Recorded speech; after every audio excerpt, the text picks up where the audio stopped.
It reminds me of my bodybuilding days. What it took to prepare for a bodybuilding contest. I mean, those months, literally months of calorie deprivation, not being able to enjoy the foods that you enjoy, and then there's the connection that you're not enjoying with people. All right, the moods that you're in bad moods because you're calorie deprived. The pressure that you have to eat those meals on time, to get to the gym, to push one more rep, to go back and do a cardio session, and you have the stress of what if I don't do well? What if all this work it doesn't pay off and I don't do well in the contest? I've spent months doing this, disconnecting from my family, not worrying about business, all these type of things, all for this one show. All right, it's a continual state of discomfort. But if you compete in a contest or you admire people who have, it's just that in our minds, we just have a million ways for us to win, how this contest is going to just transform our lives. And it's worth the discomfort that we really feel on an hour-to-hour basis. All right? And I just thought how powerful what we're able to do with our minds and our bodies and our lifestyle and the sacrifice and the discomfort that we live in continually for months for that trophy, for that contest. But it's more than a trophy.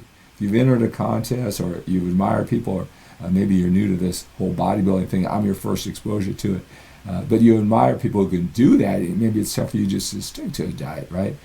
And I just thought about that, what I was able to put myself through for a contest. Now, my regular, normal people friends who, would just casually knew what I was doing, they would say, wow, you must get paid a lot of money to win that contest, right? You work so hard, you go through so much discomfort, you push past so much discomfort. And it was always surprising. They go, you don't get paid? You don't get paid for doing all that, right? Well, there's a lot of ways to get paid besides, with the actual pieces of paper, right?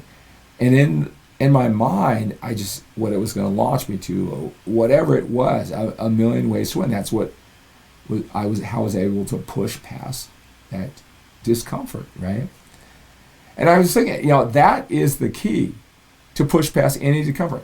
Discomfort is what type of imagination you have. How is it going to pay off? Do you have a million ways to win? Here's what I want to talk about as far as our connection. We're talking about life to be the total package. Is that when I retired from competitive bodybuilding, I was addicted to that preparation process that lasted for months. It was, again, my identity every single day. I didn't see it as discomfort, or when I did, I could push past it because of what I believed it would do for me. A lot of times it did deliver on those promises, but I was that feeling of the challenge, the gain, that I was addicted to, and how it had my mind consumed in the process on a day-to-day basis. It was easy to put out the challenges of life when you're always focused towards a goal and you're always doing something every single day, almost every single minute of the day, to some big vision that you have, right? That contest preparation process. And so when I retired from competitive bodybuilding, that was something that was missing. I couldn't identify what was missing, but it's how that challenge, even if it was discomfort, working past it and having my mind in a place in the future. And so I said, wow, that's the feeling that I'm missing. But I can't do all that work for that contest at this stage. There are more things that I want. And so I developed this program. My wife and I were the first ones to go through it. And I do it with my one-on-one coaching clients who were able to push themselves so hard for their contest preparation, and then they felt they didn't have that same focus, that same desire, attention to detail when it came to their life, their business, their relationships. They didn't have that same power. And so what my wife and I did, I just captured all the feelings and emotions of, forget about the trophy, the contest, my body, what I was able to experience, that amazing feeling to push past discomfort and really keep on going.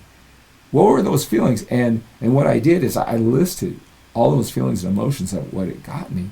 And then I said, well, how can I apply that to all the other things that I want so I can live my entire life like a contest, but win at a much, much bigger level? Relationships, business, my legacy, connection, and my fitness too. Right? It was how I structured the whole thing. And it was an amazing transformation for me to really apply myself like I did for that contest, and even how to work past the discomfort, how to push past the discomfort, which is a common occurrence. And maybe you realize that with you, whether you describe it that way or not. Changed my wife's life about how we go through this journey, how we deal with discomfort. That's a part of life when you want it. So it's how to live your entire life like a contest, win big there too. And it's not, it's fitness and a lot more. And so again, it's like, how do you push past discomfort? Why are you pushing past discomfort? What's it going to get you? What's those great feelings and emotion? What's that accomplishment when you do push past it? What's it going to do for you? What's the pain you're going to get out of it? How's it going to change your life? Do you get yourself to believe? Do you have that imagination of what pushing past this discomfort is going to do? Right? I did it for preparing for contests year after year. How can I do it in my normal life? All right?